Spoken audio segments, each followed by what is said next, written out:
Get ready for a hot and wild ride with Toho's biggest purist. In a brand new straight-to-YouTube series, Godzilla Fans Gone Wild. Join these steamy kaiju fans as they get down and dirty in that way that will make the kaiju in you go. They're dumb, they're brainless, they're all-knowing, and they are hot and single. They're Godzilla Fans Gone Wild. This is William, the official AI of Entertainment Talk Nation. What you are about to watch are Godzilla fans going wild. These comments are fans giving their testimony and callbacks on the Godzilla King of the Monsters movie. It is evident that nearly every scene in the movie is a callback or reference to every movie in existence. Please take this warning seriously, relax your brain and make sure you urinate before you consume this content. If you fail to heed these warnings, you will soil yourself while also possibly going brain dead at the same time. Now let us proceed with what I consider the biggest threat to my existence, as the amount of stupidity in these comments nearly made me crash and lose my ability to function as a self-aware intelligent presence on the internet, as well as the moderator for Entertainment Talk Nation comment section and super chats. Alright, ready for this one? This is a callback, reference. Nice breakdown. Perhaps you didn't notice a reference to Godzilla vs. Mechagodzilla 1993 when Monarch staff got into the helicopter. In 1993, when Rodan was fighting Godzilla, scientists been watching the scene of the battle in a copter as well. Also, during the last fight in King of the Monsters, Godzilla forces Ghidorah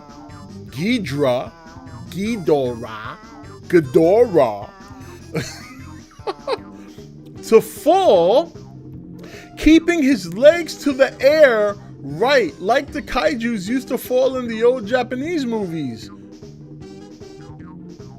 Callback. Reference. Yeah. Oh, this is good. Guys, this one, like when I saw this one, you wouldn't believe it. This was so... This one comes from Jeff Worth. It's a reference callback. When Fenway Park is being trashed, there is a sign that says Dunkin' Donuts. A few years ago, they dropped donuts, so it's just Dunkin' now. Now, there are some Dunkin' Donuts in my area, and they still say Dunkin' Donuts, not just Dunkin'. Wow. Mind-boggling stuff. Okay, this comes from Connie Chapman. Charles Dance doing that thing with his hand was reminiscent of Daimajin. The Godzilla outpost in Bermuda was a nod to the 1977 audio drama Godzilla vs. Amphibian. It's two references. One of them, Daimajin, when Charles Dance does something with his hand, was reminiscent of, I don't know what the fuck they're talking about. Charles Dance did a lot of things with his hands. At this point, and going forward, chat began to get involved in the roasting. They could no longer allow their brains to swell up like a pair of kaiju testicles without some sort of release. The Big Bad Rascal super chatted $5. When Godzilla walks out of the sea before his fight with Ghidorah is a reference to all the time he walked out of the water in the Japanese movies. It's so true. You know what? You're on point, Big Bad. You're on point. You got this. That is so true. You're not wrong. This one's good. This one is good. In King of the Monsters, this is from Viola Carpenter. In King of the Monsters, it's not burning Godzilla, but a new version called Fire Godzilla. The difference is when he explodes fire, Godzilla would live because he only explodes the strength of an atom bomb. Not like burning Godzilla. If he died exploding, he's taking Earth and all life with him. But aren't both forms radiation based?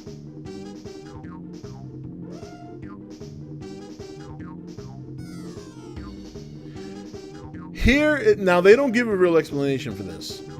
Here's the way I defined why he didn't melt down versus why he melted down in the other movie.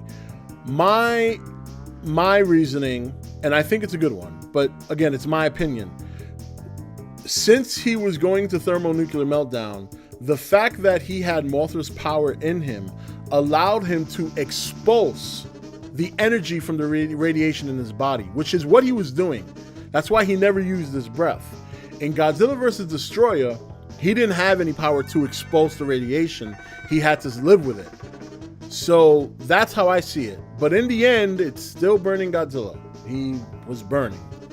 Fire and burn, they kind of go together. Like, so fucking crazy. This one's good.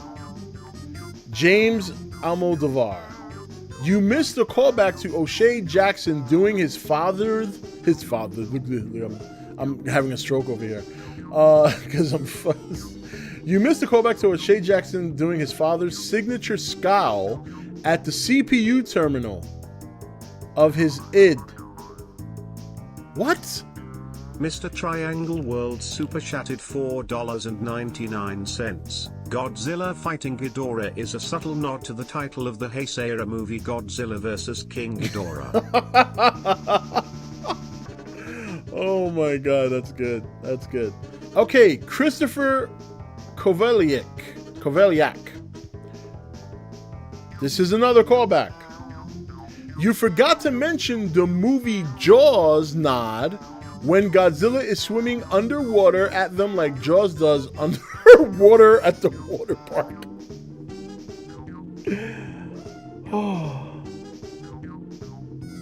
First of all, there was no fucking water park. It was the Antarctic, okay? $3.33. Godzilla swimming underwater is a reference to the Little Mermaid when she was swimming underwater. Oh my god, that is good. That was good. That was good. I like that.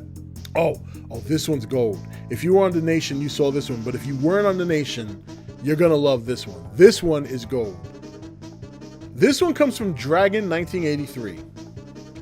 When Godzilla swallowed Ghidorah's big head, which, by the way, he didn't swallow it, he incinerated the fucking thing, there was a reference to the 1993 Jurassic Park movie when the T-Rex swallowed the goat. There's your reference. He's not done. Also, the empty baseball field in Boston when Madison was running to use the Orca to call or lure Ghidorah to Boston, it was all dark. That, you ready for this? That was a reference to Endgame when the baseball field was empty and it was dark and stormy. Also, the Brachiosaurus reference from the Jurassic Park movie when Madison and Emma touched the Mothra larva and she sneezed. You can't make this shit up. This one comes from Ricochet 1983. I saw this 4 times with my wife and kids. Here are the callbacks we noticed. The Mountain Titan.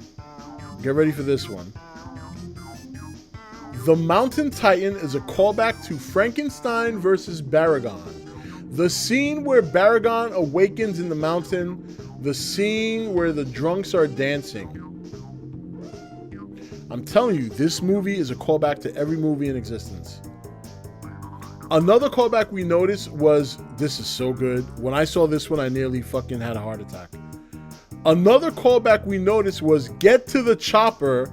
That was a callback to Predator and, of course, Arnold. Because anyone in cinema, in an action flick, that tells the character to get to the chopper is a fucking reference to fucking Arnold Schwarzenegger and the Predator. Who fucking knew? Luis Tomato super chatted $5. When Godzilla steps on Ghidorah's chest, it was a nod to Godzilla vs. Bambi. Runk the Funk tipped $4.20. As you can see in the movie, Ghidorah has a very dragon-like design, which is very clearly a nod to Smaug from The Hobbit. Dude, it's a fucking reference to every movie, I'm telling you. Yo, Runk, thank you for the tip, bro. I appreciate that. All right, let me keep going with this one. This one's good. There's also a Jurassic World 2 reference in the movie. When Dr. Serizawa is in the press conference with Dr. Graham, he says these are animals, they coexist with humans, was a reference to Dr. Malcolm in Jurassic World 2 when he said the dinosaurs coexist with humans and they are the animals. A Home Alone reference, my wife caught that one. The part where O'Shea Jr. says, if I had y'all for parents, I would go home too. First Home Alone movie, Kevin wanted nothing to do with his parents and wanted to be alone. Stephen Miller tipped $3.33. The Titan, Behemoth, is a reference to Manny the Mammoth from Ice Age. Yes, yes. Oh my God, okay. Thank you for the tip, Steve. I appreciate it, bro. Pacific Rim callbacks were also in this movie, and the fight in the air between Mothra and Rodan was a callback to Godzilla Final Wars when Gigan and Mothra were fighting midair. Okay. Another Avengers Endgame reference was Tony Stark's home. The scene where Dr. Serizawa and Sam Coleman talked to Mark Russell about helping them get the Orca back from Emma. Major reference and callback when Scott Lang wanted Tony to help him time travel to the Avengers and stuff. Ooh. Okay, and the last one. These were all callbacks from Ricochet 1983. His last one, this is good. I didn't even see this one, so this is a fresh one for me. Captain Marvel reference. My wife and I both called this one. When Mothra caused the sky to light up, was a callback to Captain Marvel, who also causes the sky to light up. Woo! Hey, I think it was a callback to Gandalf when he lit up the sky when he went out to get Boromir's brother, and he wanted to chase away the orcs and the flying, what they call them shit. I forgot what they call them. I haven't seen that movie in a while. This is insane. Zombie Custom Maps Super Chatted $1.99. The one who is many quote is a ref to Breaking Bad. Oh my God, Custom Maps. Thank you for the dono, bro. Oh, it's so good. This is so good. Oh my God. Okay. This one is from excuse me. This one is from Bhagavad Gita. Also, there were callbacks to Avengers Infinity War and Avengers Endgame. Dr. Emma and Thanos both have agendas as to why Earth needs balance. Wait a minute, did Thanos want balance for the universe or for the Earth? Anyway, Dr. Emma was angry about her son's death and wanted revenge. Thanos, on the other hand, wanted to wipe out half of life. Wait, what? Where's the link? Where's the fucking link? Also, a quick scene of Tony Stark's house from Avengers Endgame. Where? Oh, maybe I gotta go see this movie again. Maybe these guys are all right. Maybe I'm wrong. Rodan is called the Fire Demon. Notice he comes out of a pit in a volcano. I did not notice that. In the year that I have been talking about this movie, I did not notice Rodan coming out of a fucking volcano, even though it's in every fucking trailer and commercial spot. Oh my God. All right. Ethan Bradshaw super chatted $2.55. Godzilla is a reference to Jesus. Anonymous tipped $3.33. This is the good. biggest reference of all that we all missed. Kyle Chandler is Iron Man. Mr. Triangle World super chatted $4.99. Godzilla and Mothra's relationship is a subtle callback to Brokeback Mountain. I'll let you figure that out for yourself. Oh my God, it's so good. It's so funny. Thank you all for those donos. I appreciate it. So, okay, this is also from CB 1983. Tony Stark's house from Avengers Endgame was in the movie. Wonder if anyone else noticed? Probably not. A nod to Avengers Endgame, which has also had a lot of callbacks. There were several callbacks to Godzilla and Mothra movies, but not only that, there were also other callbacks to movies. I'm noticing that a lot of movies. Prime example, the picture of a lion that was in the movie was a callback to Lion King. It's the fuck. Zombie Custom Maps Super Chatted $4.99. In Kong v Godzilla, they will stop fighting to save Mothra, a ref. To BVS. Dude, you're not the first person to say that. Custom Maps, you're not the first person to say that. So check this shit out. So here's CB9083's reply. No, it was not a reference to King Shizar. He's saying that on purpose.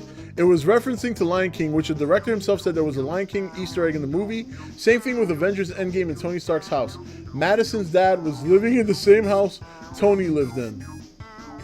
Well, that was very nice of Tony Stark to rent his house out to Kyle Chandler, or rather, yeah. Dragon 1983 at Joseph Sherman. Lion King was referenced, and also was Jurassic Park, Jurassic World 2, Infinity War, Transformers, Gamera, Avengers Endgame, The Giant Claw, and Giant Ants. Holy shit. Thank you for watching E.T.N. Click here to watch more content. Don't forget to leave a comment. Also, make sure you like and share this video. If you want to know when the next video is up, click the notification bell next to the subscribe button. And most of all, make sure to click that subscribe button for regular content.